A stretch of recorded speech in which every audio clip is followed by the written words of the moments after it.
di dalam doa puasa kami, untuk kami boleh lebih dekat kepada Engkau Tuhan. Untuk kami boleh memiliki kepekaan yang lebih lagi untuk boleh mengenal Engkau Tuhan. Sungguh kami rindu kepada Engkau Tuhan. Hari ini kami datang karena kami sungguh rindu untuk boleh semakin mengenal Engkau lebih dan lebih dalam lagi, sehingga kami dikuatkan oleh karena anugerah Engkau Tuhan, sehingga kami boleh melakukan apa yang Kau suruh. Bahkan kami boleh menyelesaikan setiap pertandingan-pertandingan yang Kau siapkan bagi kami. Terima kasih Tuhan, terpujilah nama-Mu. Hanya di dalam nama Yesus kami mau mendengar firman-Mu. Amin. Shalom. Baik, hari ini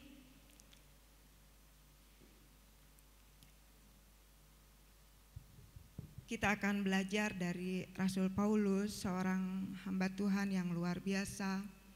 Dia menulis banyak sekali surat-surat untuk jemaatnya di dalam firman Tuhan, dan itu juga menjadi kekuatan bagi diri kita. Nah, Bapak Ibu semua, setelah kita bertobat, setelah kita menyerahkan hidup kita kepada Tuhan, firman Tuhan ajarkan supaya jadikanlah semua bangsa muridku, baptislah mereka dan ajarlah mereka melakukan segala sesuatu yang Tuhan ajarkan. Jadi setelah kita percaya kepada Tuhan Yesus, maka pekerjaan rumah yang sangat penting bagi kita untuk kita lakukan adalah kita harus belajar untuk mengenal siapa yang kita percayai, siapa yang akhirnya kita menyerahkan hidup kita kepadanya. Kita harus belajar untuk benar-benar mengenal siapa Tuhan itu. Rasul Paulus mengatakan bahwa kalau dia hidup untuk Tuhan. Nah, kalau kita melihat di sini bahwa Rasul Paulus memiliki kehidupan yang begitu nyaman, begitu luar biasa dengan segala kesuksesannya, dengan segala apa yang sudah dia dapatkan. Dia adalah seorang yang luar biasa, dia adalah seorang yang terdidik, dia begitu rupa giat di dalam Tuhan. Tetapi ketika dia mengenal Tuhan Yesus, dia bertanya, siapakah Engkau Tuhan? Apa yang harus aku kerjakan untukmu? Padahal sesungguhnya sebelumnya dia adalah orang-orang yang luar biasa. Dia pikir dia udah kenal Tuhan, dia pikir dia melayani Tuhan, dia pikir hidupnya dipersembahkan kepada Tuhan. Tetapi ketika dia bertemu dengan Tuhan, dia menyadari bahwa sesungguhnya dia belum mengenal Tuhan. Dalam perjalanannya Rasul Paulus berkata, kalau aku hidup, aku mau hidup buat Engkau Tuhan. Dia mengatakan mati adalah keuntungan, tapi kalau aku mau hidup untuk Tuhan. Nah, pernyataan Paulus ini bukan sekedar pernyataan yang biasa, tetapi kalau kita belajar, dia sungguh berkomitmen akan pernyataannya. Kalau dia hidup, dia mau hidup untuk Tuhan. Sampai pada akhir hidupnya, dia berkata di dalam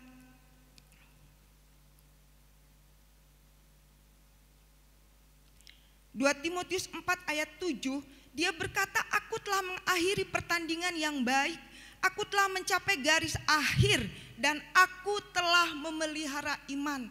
Di ayat sebelumnya dia berkata bahwa dia sudah siap-siap untuk mau mencurahkan darahnya kepada Tuhan Yesus. Nah, kalau kita belajar tentang Rasul Paulus, mengapa dia begitu mau hidup untuk Tuhan? Dia benar-benar mau mempercayakan hidupnya bagi Tuhan. Dia mempersembahkan hidupnya bagi Tuhan. Saya percaya kunci utama dari rahasia kehidupan Rasul Paulus adalah karena dia mengenal siapa Tuhannya. Dia mengenal siapa Tuhannya. Dari perjalanan Paulus bertobat sampai akhirnya dia menyerahkan hidupnya, sampai akhirnya dia katakan menyelesaikan pertandingannya. Ada begitu banyak dinamika dalam hidup Rasul Paulus. Bahkan kalau kita tahu bagaimana cara dia mati, bahwa dia mati itu kepalanya itu dipenggal karena dia benar-benar mencintai Tuhan. Dia benar-benar mau hidup untuk Tuhan. Saya berpikir Bapak Ibu semua, saya merenungkan kenapa Rasul Paulus begitu mau mati untuk Tuhannya. Saya percaya karena dia sungguh-sungguh belajar untuk mengenal Tuhannya. Dia benar-benar belajar, dia benar berusaha, dia benar-benar berjuang untuk benar-benar bisa mengenal Tuhan dengan benar. Mengenal Tuhan dengan seutuhnya, mengenal Tuhan dengan penuh kesungguhan. Sehingga tidak ada lagi keraguan di dalam hidupnya. Sehingga tidak ada lagi pertimbangan-pertimbangan, ini benar enggak ya? Ini benar enggak ya? Dia mengatakan, dia cerita gitu ya, ketika dia kepada jemaat di Korintus, bahwa mengikut Tuhan itu tidak mudah. Dia berkata bahwa ketika aku melayani Tuhan, aku tuh banyak sekali kesusahannya. Katanya dia sering dipenjara. Dia disesah itu 3 kali, setiap disesah itu, dia disesah itu 40 kurang 1 pukulan berarti 39 kali.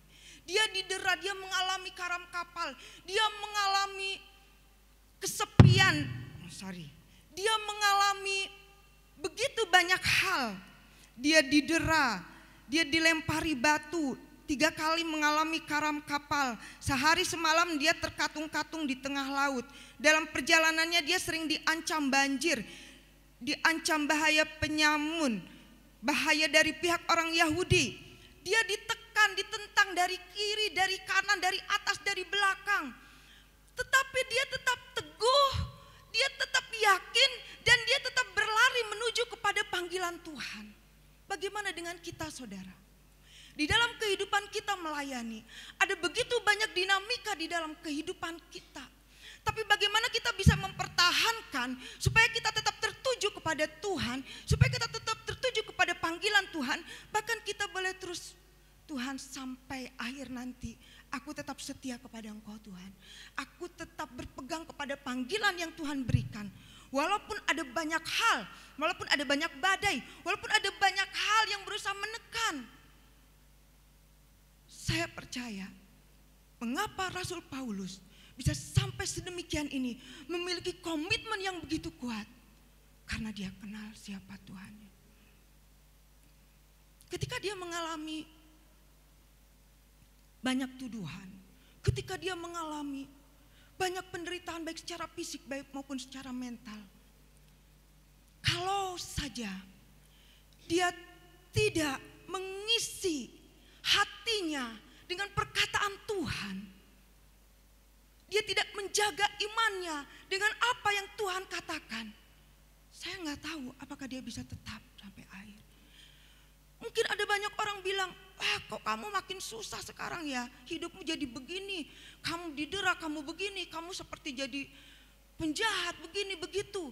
Tetapi Rasul Paulus yang ngerti siapa Tuhan yang dia layani, karena dia mengenal Tuhan. Ada satu firman Tuhan yang sering kita baca juga di dalam Filipi 3 ayat 10. Firman Tuhan berkata, ini Paulus yang berkata ya, dia berbicara, yang ku kehendaki ialah mengenal dia dan kuasa kebangkitannya dan persekutuan dalam penderitaannya, di mana aku menjadi serupa dengan dia dalam kematiannya. Ketika saya mempelajari ayat ini ditulis bukan awal di dalam masa pelayanan Rasul Paulus, tetapi ayat ini Rasul Paulus tulis ketika dia ada di akhir dari masa hidupnya, sebelum dia mati. Kalau kita baru bertobat, saya ingat ketika saya baru bertobat, rasa cinta saya kepada Tuhan begitu besar. Istilahnya kasih yang mula-mula ya. Jadi begitu rindu untuk baca firman, persekutuan gak mau dilewatkan, gereja gak mau terlambat. Bahkan 1 detik aja, 1 menit aja jam saya geser dari waktu ditentukan, saya udah bilang, aduh Tuhan ini terlambat nih. Dan itu jadi kebiasaan yang cukup baik ya. Jadi gak mau terlambat gitu kalau ibadah tuh. Karena ada rasa kasih yang mula-mula, cinta yang mula-mula kepada Tuhan. Ini baca Alkitab tuh getol sekali. Berdoa, ibadah itu rajin sekali. Karena rindu untuk mengenal Tuhan. Rindu untuk semakin ngerti isi hatinya Tuhan. Rindu Tuhan itu pilih saya tuh mau jadi apa ya? Rindu Tuhan itu ngomong, Tuhan pilih aku tuh kenapa ya? Kenapa sih alasanmu memilih aku, mengasihi aku? Kemudian setelah aku boleh mengakui engkau sebagai Tuhan, percaya, kira-kira kehidupanku tuh bagaimana? Apa rancanganmu di dalam hidupku? Kan seperti itu. Begitu kita haus dan rindu akan Tuhan, baca firman, bangun pagi-pagi, semangat berdoa, menyembah, itu ada kasih yang mula-mula. Namun Rasul Paulus begitu konsisten dalam hidupnya. Di akhir dari masa hidupnya, dia tetap berseru, yang ku kehendaki ialah mengenal engkau. Itulah yang membuat dia semakin kuat. Ketika dia mengalami banyak benturan di dalam hidupnya, dia tetap percaya bahwa aku melayani Allah yang penuh dengan kasih. Bahwa aku melayani Allah yang penuh dengan kuasa. Bahwa aku tidak salah melangkah ketika aku melayani engkau. Menyerahkan hidupnya, aku yakin karena aku kenal engkau Tuhan. Amin. Amin. Di dalam perjalanan kita melayani akan ada banyak dinamika, akan ada banyak masalah yang seolah-olah berusaha menarik kita untuk kita mundur. Atau kalaupun tidak mundur, membuat kita menjadi lemah, membuat semangat kita jadi berkurang, membuat yang dulu berkobar-kobar, ya udahlah sekarang yang penting hadir, yang penting datang, tapi nggak ada lagi gairah, nggak ada lagi semangat, nggak ada lagi kerinduan untuk benar-benar mempersembahkan hidup bagi Tuhan. Ternyata mengenal Tuhan itu akan berbanding lurus dengan apa yang akan kita serahkan kepada Tuhan. Kita nggak bisa mempercayakan hidup kita kepada orang yang tidak kita kenal. Oleh sebab itu Rasul Paulus begitu rupa, dia begitu rupa berusaha dengan sungguh-sungguh. Kita ini banyak diberkati dengan tulisan Rasul Paulus ya. Bagaimana dia pada waktu itu? Berarti dia memberikan waktu yang luar biasa, ada effort yang luar biasa untuk dia belajar firman Tuhan, untuk dia menggali kebenaran firman Tuhan, untuk dia belajar dari perjanjian lama, untuk dia memiliki waktu yang teduh bersama dengan Roh Kudus, untuk mewahyukan setiap rema di dalam hidupnya. Bapak Ibu, mari sama-sama saat ini kita terus berdoa supaya jemaat ini berusaha dengan bersungguh-sungguh untuk mengenal siapa Tuhan kita. Ketika Rasul Paulus mengalami banyak hambatan,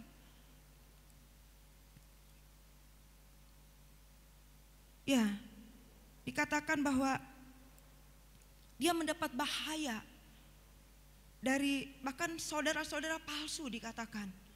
Dia mendapatkan bahaya. Tetapi ketika dia mengalami itu, yang Rasul Paulus datang, dia hanya datang kepada Tuhan. Dia hanya datang, Tuhan beritahu kepadaku apa yang harus aku lakukan. Beritahu kepadaku apakah jalanku serong. Beritahu kepadaku apa yang harus dikoreksi di dalam diriku. Karena bukankah begitu firman Tuhan itu bermanfaat untuk mengajar. Firman Tuhan itu bermanfaat untuk menyatakan kesalahan. Firman Tuhan itu bermanfaat untuk memperbaiki kelakuan dan mendidik orang dalam kebenaran. Kalau Rasul Paulus mengisi hidupnya dengan perkataan dari orang-orang dari dunia, saya percaya mungkin tidak akan seperti itu. Tetapi dia benar-benar berusaha dengan sungguh-sungguh. Yang ku kehendaki ialah mengenal Tuhan. Bagaimana kita bisa mengenal Tuhan? Hari-hari ini kita begitu banyak diajarkan untuk mengenal Tuhan. Mengenal Tuhan.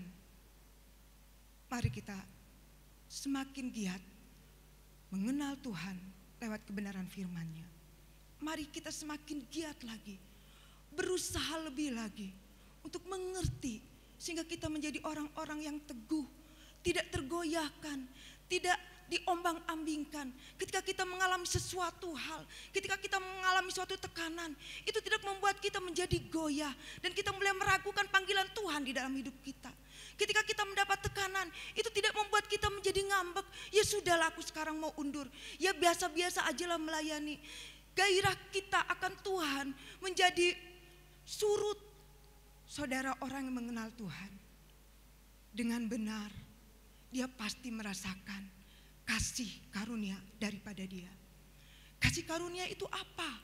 Kasih karunia itu kekuatan daripada Allah sendiri yang akan diberikan kepada anak-anaknya. Kasih karunia pasti Tuhan berikan kepada setiap orang yang mau mencari Dia, bersungguh-sungguh mencari Dia. Kalau seorang ibu menyuruh anaknya, nak belikan ini ke warung, harganya 1.000, ibu itu pasti akan memberi uang 1.000. Tapi kalau ibu itu bilang, nak belikan itu gula, harganya 20.000, ibu itu pasti memberikan 20.000. Begitu juga dengan Allah kita. Ketika kita datang kepada Tuhan dengan penuh kerinduan untuk semakin mengenal Dia, Tuhan akan memberikan kasih karunia tepat seperti yang kita butuhkan. Amin. Rasul Paulus harus mengalami begitu banyak penderitaan, tapi dia datang kepada Tuhan mendapatkan kasih karunia tepat seperti yang dia butuhkan. Walaupun ketika dia berdoa, Tuhan angkat duri ini daripadaku Tuhan, supaya aku lebih bebas lagi melayani, supaya aku lebih lagi, supaya kalau aku gak punya duri ini, mungkin aku akan lebih lagi melayani, mungkin aku akan lebih lagi bergegas, mungkin aku akan lebih lagi. Tetapi ketika Rasul Paulus akhirnya mendapat jawaban dari Tuhan, cukuplah kasih karuniaku. Rasul Paulus karena dia kenal Tuhan, dia bilang, ya Tuhan, aku terima duri dalam daging yang Tuhan berikan kepadaku, aku terima. Kenapa? Karena dia kenal Tuhan. Dia tahu, Tuhan tahu yang terbaik buat hidupnya. Dia tahu, Tuhan gak akan mungkin merancangkan yang salah dalam hidupnya. Dia tahu bahwa Tuhan tidak pernah salah. Amin. Dia berkata, oke Tuhan, kalau ini harus kutanggung, kasih karunia Tuhan pasti memampukan aku. Sebesar apa yang harus aku tanggung, kasih karunia Tuhan pasti akan memampukan aku. Amin. Amin. Satu ayat terakhir, Lukas 6 ayat 48. Firman Tuhan berkata, ia sama dengan seorang yang mendirikan rumah. Orang itu menggali dalam-dalam dan meletakkan dasarnya di atas batu. Ketika datang air bah dan banjir melanda rumah itu tidak dapat digoyahkan karena rumah itu kokoh dibangun. Mari kita menggali dalam-dalam. Pondasi hidup kita harus isinya adalah perkataan Tuhan. Isinya harus pengenalan kita akan Tuhan. Jangan taruh materi yang lain. Jangan taruh bahan bakar yang lain. Bahan baku yang lain.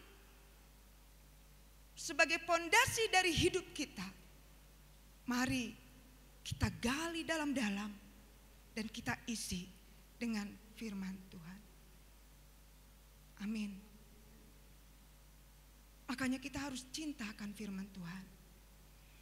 Makanya kita harus mengasihi firman Tuhan. Firman Tuhan katakan orang yang menggali dalam-dalam. Orang yang berniat bersungguh-sungguh mencari Tuhan di dalam firman dan Roh Kudus. Orang-orang yang mau mengisi, membangun kehidupan batiniahnya atas apa yang firman Tuhan katakan, atas apa yang diilhamkan oleh Roh Kudus. Merekalah akan menjadi orang-orang yang kokoh, kuat dan teguh. Seperti Rasul Paulus, sampai akhir dia tetap. Amin. Sampai akhir ku menutup mata, ku tetap setia. Ya. Dan mengenal Tuhan itu harus hari lewat hari. Kita tidak bisa berbangga dengan pengalaman rohani kita 1 tahun yang lalu, 2 tahun yang lalu, 3 tahun yang lalu, atau puluhan tahun yang lalu. Ada orang bilang, wah dulu saya mengalami begini, luar biasa. Tetapi pengenalan akan Tuhan harus dibangun hari lewat hari. Itulah yang dimaksud dengan menggali dalam-dalam. Besok akan diadakan pentabisan. Kita harus berdoa supaya setiap orang-orang, teman-teman kita, rekan-rekan kita yang dilayakan untuk menerima jabatan khusus daripada Tuhan, benar-benar adalah orang yang menggali dalam-dalam dirinya, membangun dirinya atas apa kata Tuhan. Kita doa. Kita doa, saudara. Kita doakan jemaat ini supaya cinta akan firman Tuhan. Supaya mau belajar akan firman Tuhan. Makin kenal Tuhan. Kalau kita makin kenal Tuhan, iman percaya kita semakin kuat. Kalau kita makin kenal Tuhan, kita semakin senangkan Tuhan. Kalau kita makin kenal Tuhan, yang adalah Allah yang kasih-Nya tidak pernah berubah. Allah Bapa yang murah hatinya. Allah yang tidak pernah membangkit-bangkitkan kesalahan kita. Tentunya kita akan semakin berkobar untuk semakin lagi mengasihi Tuhan. Amin. Semakin mencintai Tuhan. Semakin memberikan yang terbaik untuk Tuhan. Baik, mari kita datang sama Tuhan.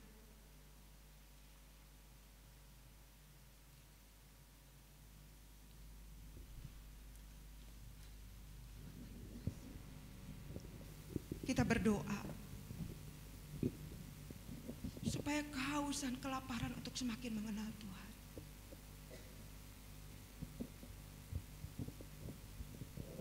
Itu boleh mengalir atas seluruh gereja Tuhan. Sehingga gereja Tuhan menjadi gereja yang kuat. Tidak mudah terombang-ambingkan oleh banyak tekanan, oleh banyak masalah, oleh banyak pergumulan. Kita boleh tetap maju di dalam Tuhan. Kita bukan orang-orang yang mudah tersinggung. Kita bukan orang-orang yang mudah sakit hati. Kita bukan orang-orang yang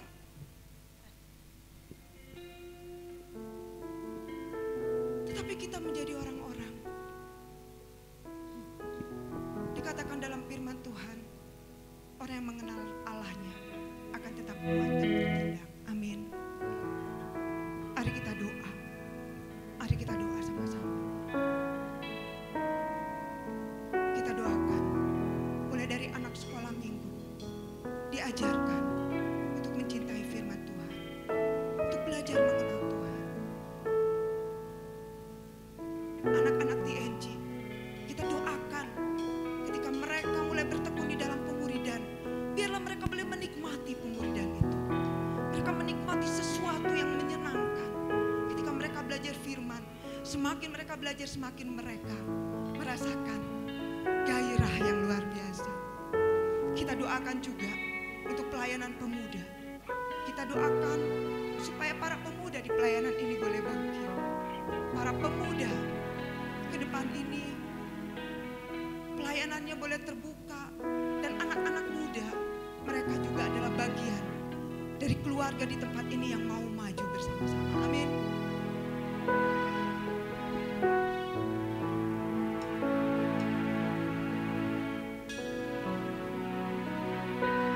Kau Bapa yang mengasihi